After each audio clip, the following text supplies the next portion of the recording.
Hi, and welcome to VIBEZ Daily. This is a daily devotional curated by VIBEZ Church to help you practice the way of Jesus and be all that God has called you to be. You have joined us for our year-long series titled Devoted. Acts 2:42 tells us that the followers of Jesus were devoted to the apostles' teaching, to fellowship, to breaking of bread, and to prayer. This podcast was created to provide context and commentary for what you read each day. Just before our friends begin discussing today's reading, we want to invite you not only for fellowship, but for prayer as well. We have created the VIBE Daily Chat Group to offer you fellowship and a community where you can state your observations, ask questions about the reading or the podcast. You can join us by downloading the VIBEZ Church app in your favorite app store. Click Join the Conversation and join us today. And finally, we hope that you can join us for prayer. Prayer happens Monday through Friday, and more information on that can be found on the VIBEZ Church app under prayer. Now, let's begin our conversation on today's reading.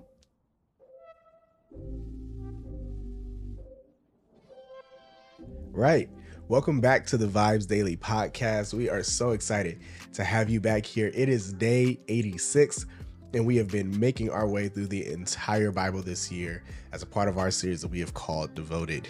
So excited to continue in the book of 1 Samuel, here again with my wife, Victoria, chilling on the couch, talking about the Bible, and really sharing just what it is that God shows us in this scripture.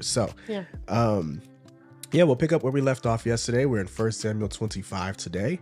Where we last left off, David had just spared Saul's life, had an opportunity to kill Saul in a cave, and essentially take his rightful place on the throne as the king of Israel, as he had already been anointed to do at that point.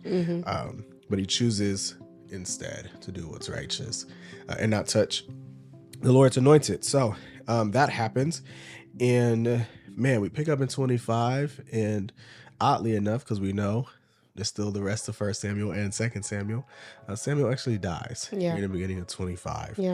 And there's a brief moment on that, and then we kind of go into a whole separate story. But yeah, what jumped out to you here in 1 Samuel 25? Yeah, I was like, oh, the last of the judges. Like, here we go for sure. No more judges, and we're just on from King Saul on. Like, he's gone. But I didn't think it was interesting that, like, he didn't get buried in like a tomb or a cave, and he got buried in his house. And I don't think I've seen that before yet. So I thought that was interesting. Yeah. I know it says they mourn for him. They simply mourn for him. It doesn't seem like they mourn long. I don't know. Maybe they did or didn't. Some of the other books we've read, they give us like 30 days. Yeah, that kind of like thing. how long? But, maybe the author just didn't feel the need to include that. Maybe it was implied and understood, contextually and culturally, that that's probably what took place. But, okay. We jumped in really kind of right, starting in verse 2. I mean, he only gets one verse on his death. And then in verse 2, we get to hear about this guy, Nabal, and his wife, Abigail. What do you think was interesting in their story? Yeah, I do. I feel like part of me feels like, it's kind of different culturally for us to even put ourselves in a situation where it's like somebody just comes and sees that we're sheep shearing and asks for stuff, right? Like, so part of me in my Western mind is like, it's my stuff. Honestly, right? Like, what if somebody just came and was like, hey, I just heard you got your taxes. Like, can you give me some? And we'd be like, no, this is my money, kind of. No? Yeah, I mean, yes, I don't know how they would know we got our taxes. I guess I felt like it was more, my illustration would have been more like if we was in the backyard barbecuing. Okay. They could, like, smell the food or see the smoke coming or whatnot. It was just like, that might be a little bit better. I'm hungry. Like, can I get a burger? Yeah. Can I get a link? Yeah, that was kind of the way I assumed. Okay, well then I'd be more likely to give up a hot link. I hope so. But that was just a Western mindset. Okay. But knowing that this is something that happens, right? Yeah. Like this is something that they do. It's not foreign. I was, but like, Mabel, you wrong. Like, you have plenty of excess. The fact that they say that like he feasts like a king, Yes. like you have excess upon excess, right? And so giving these men something, and just even just knowing the amount of preparations when Abigail does go to like meet him, I was looking at like how many things she had. She had 200 loaves of bread, right? Like 2 skins of wine, 5 she prepared, 100 clusters of raisins, 200 cakes of figs. Like, she came with a lot of stuff. Yeah. And so the fact that like she was able to do this and like they will not even notice that anything's missing means that they had abundance upon abundance. Yeah. Which highlights just how stingy he was, right? Yeah. In his heart posture. So with all that being said, my thoughts are Nibble, you wrong. You had something to spare, and if somebody was coming, you should be having your hand open. Yeah. But I think it was also, I think the part that was really like, really messed up about it wasn't like these were strangers that came, right? Like to your illustration earlier, it's not like, you know, one of our neighbors was walking through the neighborhood on their neighborhood walk, smelled it and was like, oh, I'm hungry, right? We don't know all of our neighbors, you know, if they just kind of came. This is more like if like Dylan, who lived with us for like 2 years, right? Who was with us, was, you know, around, that kind of stuff. And then he comes back. Because it was like, he said, David was like, look, man, we lived with you for a minute and made sure that you didn't lose any of your stuff, right? Like, we were around you and none of your sheep went missing or none of your, like, essentially, like, we treated you very well. Like, we didn't mess with y'all. And we was among your people, right? And which is ultimately even what the servants go and tell Abigail. Like, they go to tell Abigail, like, yo, David and his men is coming about to kill us, and because Nabal is tripping. Like, when they were here, they didn't bother us at all. Like, they took good care of us. We took good care of them. We was good. They ain't bother us at all. Now we all about to die because Nabal out here tripping, and that's when Abigail steps in, right? So like Nabal's talking as if like this, who is David? But like he knows who David is. Yeah, it's like disrespectful. Got you. So it's this disrespectful. Like, who is this David? Yeah, like, who is this? David ain't nobody. Okay. But like, he's very aware of who these people who are. He is. Okay. I wasn't sure on that. I actually thought that like he probably was like, he literally was like, I don't know who David is. Like, who's David? Yeah, I mean, it's possible he didn't know maybe his name. I don't know. But these people they had stayed among them. Like, it's kind of what it describes here. So, yeah, that's the part I thought was really messed up. And I think that's why his servants were like, son, don't get us killed over this. Like, they was good to us. They was good people when they was here. Yeah. Like, and then, but I don't know. It made me laugh that they go to his wife. They do. Like, and then she's like the sensible one. It's like, you tripping. Let me go fix this. Yeah. I don't know. I love that. I love Abigail's like role in all this. And she's just kind of like, I'll take care of it. I got it. Yeah. I'll take care of it. Don't worry about it. I love it. She's just like, don't worry about that. Don't worry about it. He tripping. This worthless man. Yeah. No. I ain't even worry about that man. Look, he always does this. That is who he is. I'll take care of it. She over here saving the whole family. All of them, right? So yeah, I thought that was just really good. Like, I just loved it. I mean, just women, man, y'all be looking out. Like, y'all be she had a plan. Yeah, y'all be, covering up for our shortcomings. But yeah, I thought it was good. And then, I mean, ultimately, I thought it's crazy that like she goes and tells him what happens, and he says she has like a heart attack and dies. Like, nobody even has to touch him. Like, has a heart attack, goes into a coma, and then dies. Yeah. And just all that. Ate well, did all that, was stingy, and it just dies lonely. Yep. And the man takes the wife anyway. Yep. Yeah. The fact he's like, that Abigail, huh? Her husband dead? He dead? Yeah, bring her. See if she want to be my wife. She must have been a baddie though. She must have been a baddie. He probably looked at her when she came all them stuff like, okay. He was probably already scoping. Maybe, or maybe he just thought she was wise and She probably was a baddie. You think every woman that somebody wants is a baddie in the Bible. Listen, Sarah. Yeah, I was about to go back to Sarah. My girl Sarah was 90 years old, pulling kings. You had to be bad. No, you had to be bad. 90 years old, pulling, showing up in cities, and they like, oh yeah, that new girl. Oh yeah, she's fired. Like you had to be. I'm sorry. I'm not gonna argue with you. I don't know what Sarah looked like. Abigail was probably baddie because he remembered her and was like, yeah. Well, all I know, she could be covered up. All I could see was her eyes. I don't know. Yeah. Well,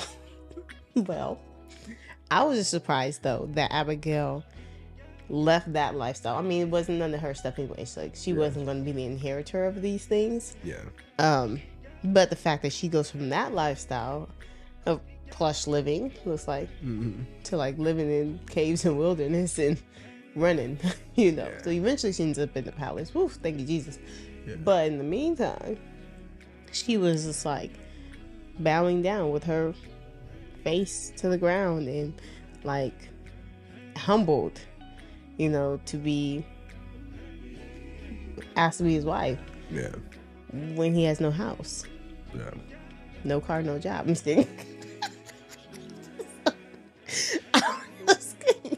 kidding. I'm just kidding. He's a warrior. He's a homeless man. He's a warrior. He's a warrior. Yeah. That's a good note. And just before we go 26, kind of a random footnote here at the end.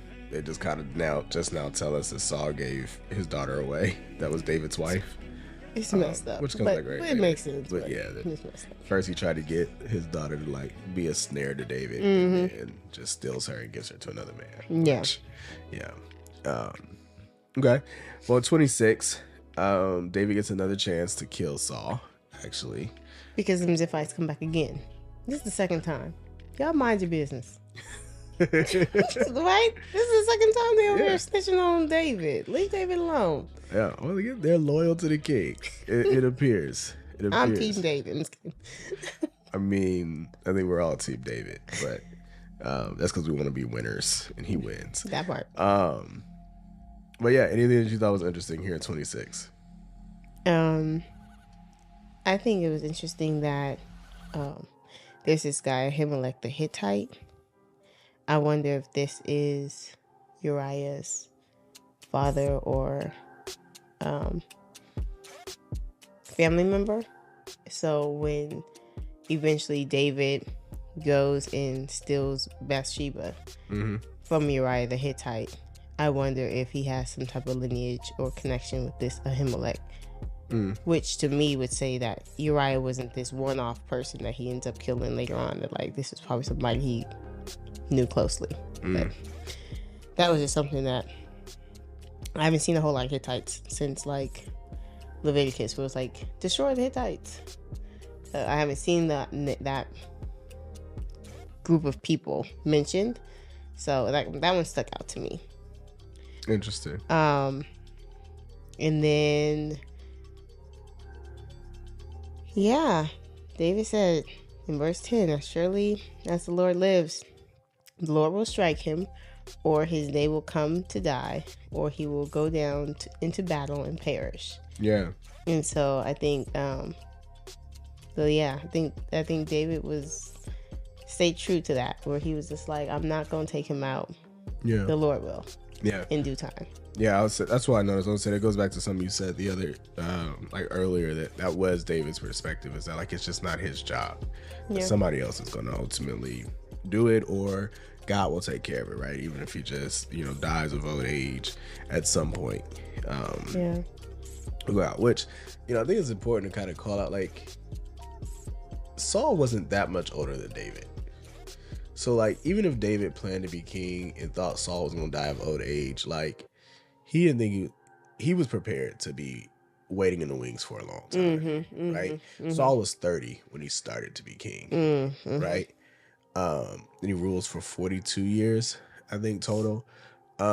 If you imagine that David is probably anointed and is a teenager when he's kind of anointed, I mean, that's not that much older, right? All things said and done. So, like, I think it is interesting that, like, he was prepared to wait until he died of old age. But Yeah, I mean, essentially, all the guy that put them all in a deep sleep around Saul, to the point that they were able to sneak up on him and steal his spear and his water jug. I thought it was hilarious. He kind of just like kind of taunts Abner in 15, like, "Hey, bro, were you supposed to be protecting your king? Yeah, you ain't doing your job. You supposed to be protecting your king. Why his water jug and his spear missing, man? Where's stuff at? Where's it's right here. I got it. I got it. I have his spear and his water jug. I love this comedy. I just like, he's so petty. It's so petty. David's so petty. Well, I love it. I ain't gonna kill you, but I'm gonna taunt you about it. Yeah. That I could have. That I could have killed you. Just so you know. I could you. Like, it's but yeah, and then Saul notices it and again tells him, "Man, you're better than me." Yeah, like, I mean, first of all, is that your voice, my son, David? Don't you call me your son now, okay, sir? Yeah. You're out here to kill me. Talking about my son, David. Yeah. Yeah, it's that whole relationship. But yeah, that's what again kind of says, look, man, you are again better than me. The Lord is going to repay. I mean, you're blessed, man. You certainly will be. You'll do great things. You'll prevail, right? And he just kind of knows it. I think he just sees it over and over again. And like, David is going to be the king, and he's going to be great because of it. Anything else in 26 before we move to 27? Yeah, I don't know. I thought it was interesting that he said, like, if this is the Lord who stirred you up against me, may he accept an offering. But if it's men, which was the Zephites, like, may they be cursed before the Lord. And yeah, like, I think it was interesting that he juxtaposed that. Like, he was like, oh, if it's the Lord, like, tell me what I've done so I can give a proper offering and repent, right? Like, but if it was men, let them be cursed. Like, you know, or even just saying, like, hey, like, where is this coming from? Because if it's coming from the Lord, then we'll honor it. But if you hyped up because of man, like, please know that this isn't the good thing. Like, you should be checking where you're getting your information from. Yeah. It's good. I think, like, there's some respect I have for David in that, though, that, like, he's still open to the possibility that he could be wrong. Yeah, that's humility right there, and maturity. Yeah, that he's still just like, maybe this is my fault somehow, and if so, like, we'll leave it to the Lord and let the Lord handle it. Yeah, but just to even leave that possibility open, because I think most people be like, man, I ain't do nothing. Okay, I ain't do nothing. All right, so back off. Yeah. But he's like, look, man, if it is, you know. Yeah. And not even like if it is, let it be so, but if it is, let me be right before the Lord by giving this offering. Yeah. Like, let me make it right. Let me make it right. Give me an opportunity to make it right. Yeah. For my sins. Yeah. Which, that's big, because people wasn't doing that back then. You know, like, real talk. Honestly, that wasn't the culture of, like, let me be as right as possible before the Lord. Yeah. So, man, right after that, David kind of goes on the run again. He's just like, look, he feels like ultimately, man, it's so bad being on the run. I might as well just run to the enemy and deal with these Philistines. Yeah. Right? That it's that bad. What do you think was interesting as he goes to, go to the land of Philistine and to be among them? What do you find interesting here in 27? Yeah, I do think it's interesting that at the end of 26, and I'm going to piece this together with 27, but the end of 26, in like verse 21, Saul said, forgive me, right? I've sinned, return, and I will do no more harm to you, because your life is precious in my eyes, or because my life is precious in your eyes. I love that Saul gives this invitation for him to come back, but he flees to the Philistines. Like, David's like, oh, I hear you. but he doesn't trust him, right? Like, it's like, we've been through this enough times now. And so, like you said, he wasn't even willing to risk going back to the palace, wherever Saul was. Like, he was like, at this point, you're not trustworthy. Like, you're insane. And so I do think it is interesting that not only did he not go back to Saul, but he went all the way, like you said, to the enemy, to the Philistines, right? Where he ends up residing there. And yeah, like, settles there. I mean, this is where we find him actually, like, settling, right? Yeah. Yeah. Like, he said, it's so much. There's so many things that are interesting to me about this, because you've brought up before that, like, it seems like these other people don't go away, right? Whereas the Philistines, the Amalekites, or whatever, they're just always there. There's always somebody there. And because they didn't wipe them all out, whatever, they're just always there. Which, by the way, just as a random thought, I thought it was interesting that Saul, I'm going back a couple chapters here, but it just made me think about this, that Saul was so willing, or was unwilling, I should say, to wipe out all the Amalekites, like God told him to. Yep. To kill everything, women, children, animals. But when it came to them priests, listen, he was like, kill it all. Kill them all. The animals, everything. Everything. And I was just like, that's crazy. Come on, son. Like, you weren't willing to obey the Lord. That's the whole reason this whole thing has started. The whole reason. Because you weren't willing to obey the Lord and just kill all the Amalekites and everything they owned. But once them priests help your enemy, out of your rage and paranoia, you were willing to kill everybody. Everybody. The people who serve the Lord. Like, that mess is crazy. Sorry. I completely forgot. That came to me while we were reading it, and I didn't mention it when we talked about it yesterday. But anyway, the point I was making is that, like, the Philistines are still present. They're still around.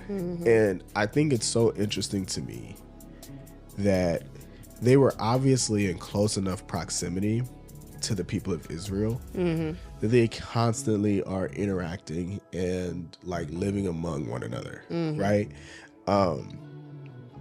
That I just really, particularly when I think about, like, is candid, right? Some of the conflict that happens today in, like, in Israel and Palestine and, like, some of these other areas, I just look back at this historically and go, one, things haven't changed, but two, like, are you guys really that different? Like, is there really that difference between you all as a people? Especially when we know, I mean, many of these people are, like, distant cousins of the Israelites, right? Like, they're, like, descendants of Keturah, who's also Abraham's wife, right? Or descendants of Lot, or descendants of, like, it's these people of Edom, right? Which is Israel's brother, like Jacob's brother. And it's just, like, legit, y'all not even really that different. Y'all probably can barely tell the difference between one another. Like, but y'all just always at war and always at each other's necks. So I don't know, it was just interesting to see the Philistines, like, one are enemies in one chapter, but then, like, where you're going to hide in the next chapter. Absolutely. And it's just like, y'all can't make up your mind. Like, are y'all enemies or not? Yeah. It is just, I don't know, it's so interesting to me. Yeah. It is. It is. Because, I mean, David just goes right back to Achish again. Yeah. Like, he tried once, acted crazy. Now he's back again. Yeah. And he gets landed. He's dwelling among them. And it's just like, okay, y'all must not be that mad at each other. Like, not against each other. But I do. And then, what I definitely believe is, like, see, at one point the Lord was just like, okay, I'm not removing these people from you guys anymore. Like, you were supposed to kill them, you didn't. You're supposed to eradicate some of these, you didn't. Yeah. And now they're just going to be dwelling with y'all. Yeah. Like, at some point it's like, well, can't we just all get along then? If we just going to be here with each other? Right. Can we act accordingly? Yeah. Yeah. But I think it was really interesting, though. Like you said, he flees to the Philistines, but some of these nations or places that he attacks, or like in Judah, like the Negeb of Judah. Mm-hmm. Like these are different places that he attacks that are like as if he's attacking his own people. And so he's like, Achish is like trusted David, thinking, and this is verse 12, he's made himself an utter stench to his people Israel, therefore he will always be my servant. And so I thought it was interesting that like he was raiding the Israelites. Yeah. Which is going to come back later, because as much as he feels that, the Philistines still don't quite trust David by the time it's all said and done. So yeah, it is very interesting. Like you said, he's kind of like, they're like infighting at this point, which also comes up when we get to 2 Samuel. But one more chapter kind of to conclude today. Chapter 28. Saul's a mess, okay? Your boy. Saul's just your boy. Somebody get your boy. Yeah, we should probably just run a running tally of Saul's issues. The people's chant, man. The people's king. The people's king. Yeah, so now he is summoning dead spirits. Won't even let the dead rest in peace. Just bothering people. What do you think was interesting in 28? I just leave it there. Well, just to like let this be known that Saul had put the mediums and the people out of the land when Samuel was alive. Now that Samuel's dead, it kind of seems like that child who does what he wants to do when mommy and daddy's not around. Yeah. Like, now it's like, oh, wait a minute. Well, I don't have Samuel. I don't have, the Lord ain't speaking to me. Ain't nobody looking. Like, I made this rule when Samuel was here to abide by his law. So, like, now let me just go see what they got to say. Like, let me just find one of these. Yeah. And go find them again and inquire. Yeah, but he says in verse 6, he inquired of the Lord, and the Lord didn't answer him by dreams, by Urim, by prophets. And so he's just like, well, mediums weren't that bad. Yeah. So, yeah, it's so interesting because what it does, it confirms that Lord left Saul. Like, he really did. Like, he did. He left him and he rejected him. And that's exactly what happens. It also goes back to a conversation we've had before, which is like I'm going to say effectiveness of like divination and, you know, like that stuff works, quote unquote, in some way, right? Like if you just want to label it as that, as like it works. Because I mean, he does summon Samuel's spirit somehow, which is crazy. It's creepy. Let's just call it what it is. Like I don't think I've ever considered the Bible as like a horror. I was say like, a spooky story, like a horror movie. Like that's what I'm like. This is paranormal activity. This is for real. Like Ouija board type stuff. Yeah, this is like whatever. Yeah, this is the ring. Like, well, I mean, there's no TVs for them to crawl out of. Yeah, but he can crawl out of something. Yeah, like it's like creepy horror movie type. No, for real. Summoning the dead and the spirit is talking. This stuff is real. That's what that showed me. Like what? Like like it's not just for TV and movies. It's in the Bible. And if we believe it to be true, if we believe the Bible is true, then we have to believe that this kind of stuff happens. It works, right? And it's not even like a haunted spirit. It's Samuel. Like this is God's servant that he summons, or that the medium summons. And yeah, that creeped me out. Yeah. As I read it, like just being candid, I was like, "Oh Lord, our Lord, protect me." But yeah, I thought, like I said, that was really interesting to me. He obviously knew he shouldn't have been doing it because he also hides. Like he kind of like tries to disguise himself when he does it. But yeah, anything else that you thought was interesting here in 28? Yeah, I think it's interesting that like as she's doing this, she has no clue it was Saul. But as she like starts to do her little like whatever it is, she's like, "Wait a minute, you Saul." And so like you say, even just that, even being able to tell who he was without him saying it, is like, yeah, there's insight from somewhere, from something. Yeah. Right? Now, it's not of God's spirit here. Yeah. You know, which is the ultimate problem. That we're tapping in some other spirits, some other demons, some other, sources here. Yeah. And so that's the problem. But it was accurate. Yeah. Like, it was accurate.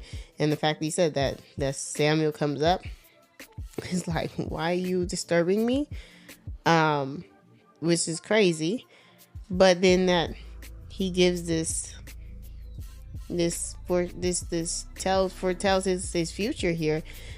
Now Levi says that because you did not obey the voice of God and did not carry out his fierce wrath against Amalek, therefore the Lord has done this thing to you today. And yeah, I think this is just, once again, like the end. Yeah. This is like the enough's enough. Yeah. I it's Again. funny to me. I feel like the whole conversation was funny. You know, like, it reminded me of, you talked about like a kid and their parents are gone.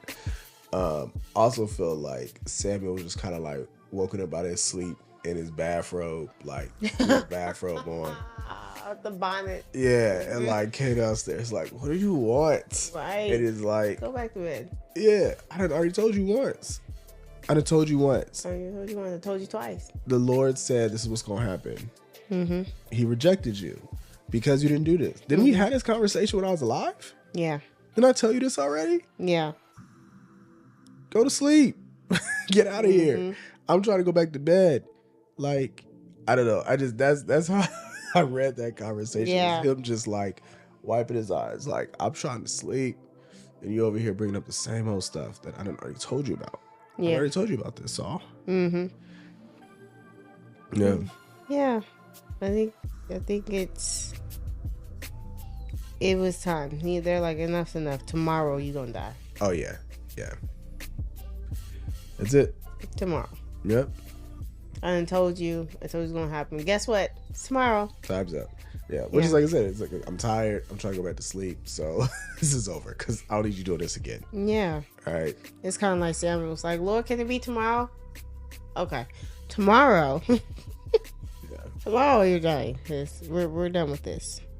But yeah, I think it's a crazy story. But like I said, these things are true, so we have to believe in what is possible. Absolutely. But it's a little bit of foreshadowing because tomorrow Saul will die, and so we will hear about how he dies in our reading tomorrow as we pick up at chapter 29. But that does conclude today's reading, and so yeah, come back and join us tomorrow. Until then, take care. Thank you for joining us for the VIBEZ Daily podcast. Be sure to like, comment, and subscribe on your favorite podcast platform or download our favorite, the VIBEZ Church app. Visit vibes.church/devoted for additional episodes, notes, details, and the latest merch. Join us next time as we continue our journey through the Bible. Take good care.